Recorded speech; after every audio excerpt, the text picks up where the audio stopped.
everyone, I hope you're really well. How did you get on with your sketchbooks? Quite a few of you have sent me emails with pictures of your sketchbooks, and you hard at work, well done. And those of you who haven't made a sketchbook, don't worry, it's fine. You can still do the activity in this tutorial without that sketchbook. Feel free to go back to the video and make your own sketchbook when you want to, but if not, you can do this activity anyway. In fact, all the activities that I'm putting out on YouTube, you should be able to do without having done the week before, so you can drop in whenever you like and whenever you can. In this tutorial, we're going to look at how to make observational drawings using shadows. Enjoy!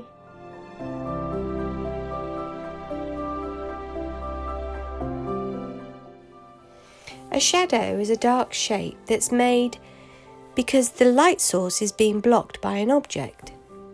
So in this case, the sun's rays, the light source, is being blocked by the plant. Lucky for me, I can draw the shadows in my sketchbook.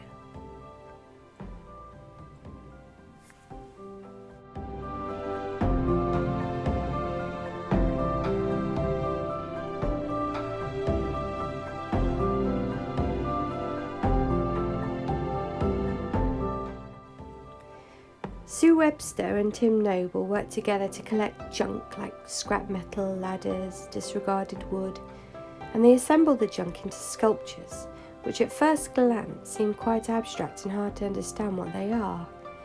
But then, when a light is shone behind it, a shadow is made of the sculptures onto the wall. And the shadows are very accurately formed figures. The piece is called Mood Swings, and I wonder why the characters are sitting back to back. I wonder what the shadows are doing and how long they've been here.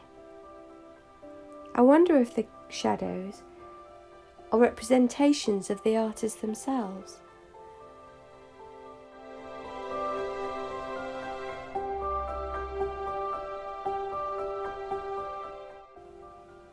This artist is called Kumi Yamashita, and she also makes art out of light and shadows.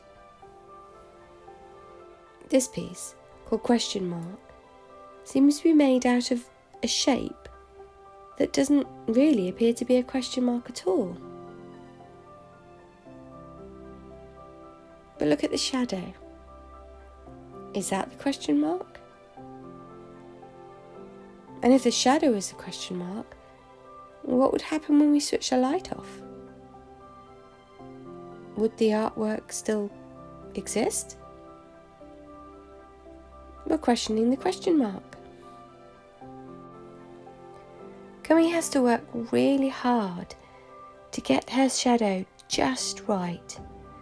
And this process starts off with sketches,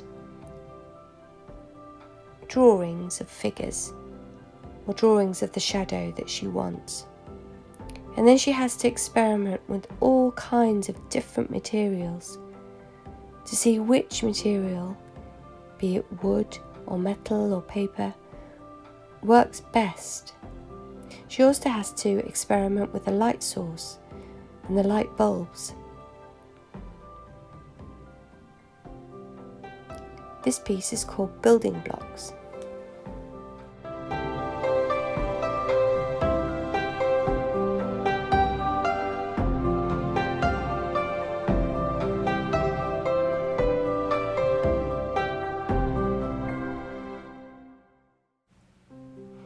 Vincent Bell is someone that I follow on Instagram, and every time I get a notification that he's posted something new, I have to see it straight away. And he takes everyday objects and he reimagines them by using the shadows that object casts. So he uses pen and paper to reinvent everyday objects, and he creates these little stories little snippets.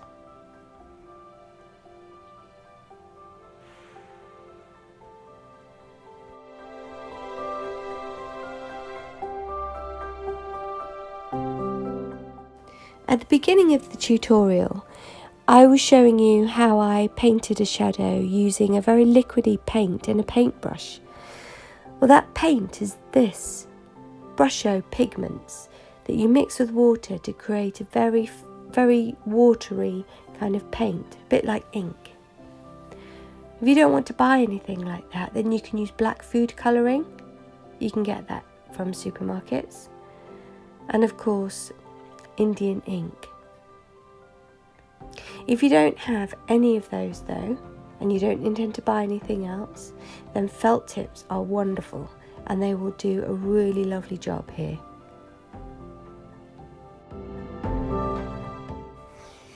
So I'm going to do a drawing of the shadows on my garden fence. The shadows are made by ivy that's blocking out the sun. I like the shapes, the triangular pointy shapes. So I've taken a piece of paper and I've just stuck it to the fence with some blue tack, and using a watery ink or the Brushos or the food colouring or the felt tips, I'm tracing the outlines of the shadows. I do the outlines first and then I block in the colour. If you're using a brush and ink, it's much quicker than felt tips. But if you've got a broad felt tip, that'd be fine.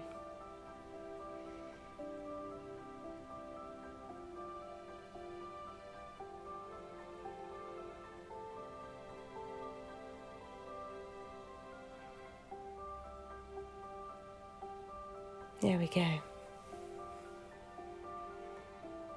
And here it is.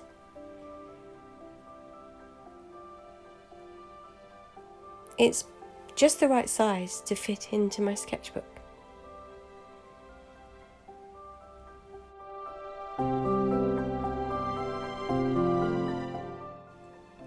Here's an example of drawing with felt tips. The paper's flat on the ground and then objects are casting a shadow onto the paper. It might be a good idea to think about what your topic is at the moment, and perhaps you can choose to trace around objects that refer to your inquiry. It could be toys, it could be something that you find, it could be everyday objects. And there's no reason why you have to use one colour. You can use different colours. You can paint within the shadow and be as creative as you like. A shadow doesn't have to be dark.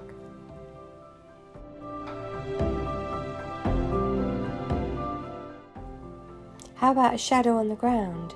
You can chalk the outline. Or perhaps you can take a photo of a shadow, print it, stick it in your sketchbook.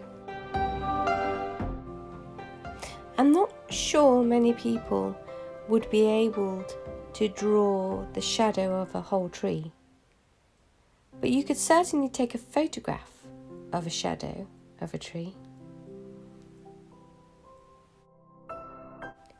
And how about not painting the shadow at all, but instead painting around it, just like I've done here with watercolour.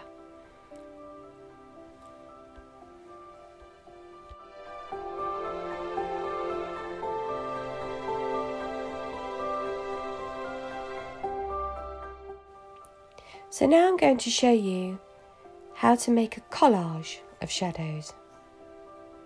I've been spending quite a lot of time lately in my kitchen, cooking, drinking tea. Sound familiar? So I'm choosing objects that will reflect that. I traced around the shadow of my mug, and I'm going to cut it with scissors.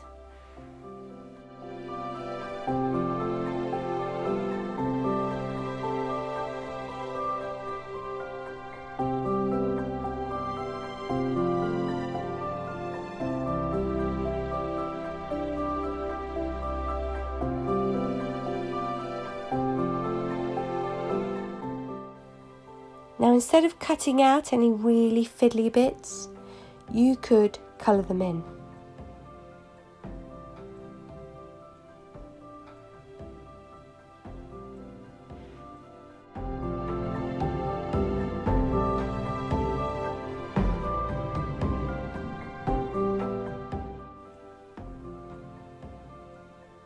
I'm going to show you how to cut it out anyway, for those of you who want to do that.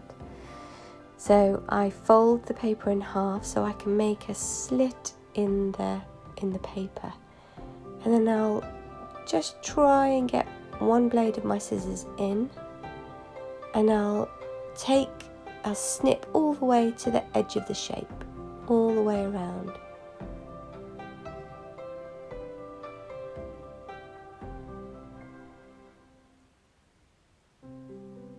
So I've made lots of little triangles, and it's at this point I've got enough room now to get the scissor blade all the way on the edge of the shape.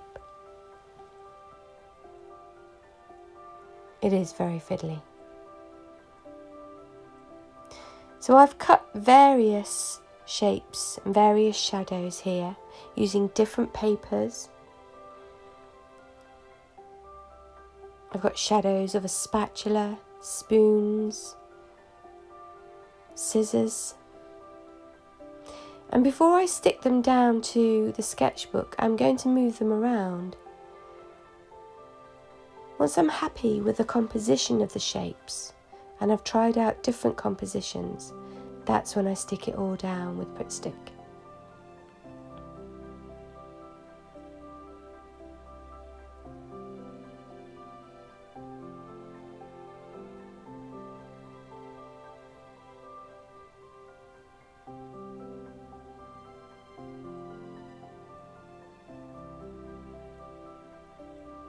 Now I'm going to embellish the collage now. That means add to it with a Sharpie. I'm using the light that's shining through the holes in the colander. I'm tracing those shapes with a Sharpie. You can't see the shapes themselves because the colander's in the way. I've also got a metallic pen, and I'm just going to add a few details in there now.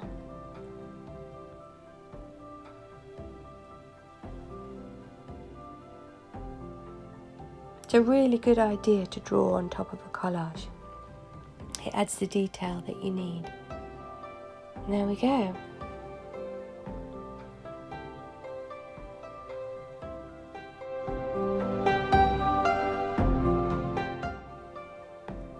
Now there are other ways to embellish a collage as well and add to a collage once it's done. You can take words from a magazine or words that you've written, or perhaps use the stamp to add text to your collage.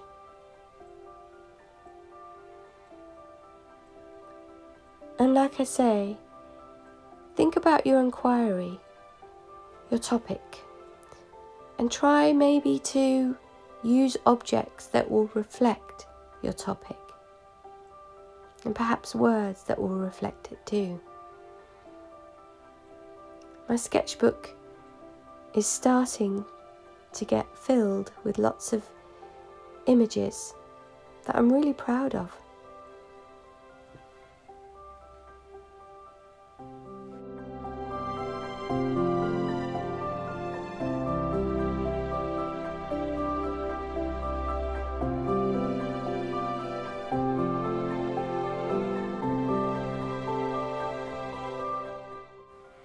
Now all the little scraps of paper that I have left over from my collage, I can place in one of the pouches that I've made in my sketchbook for a later collage.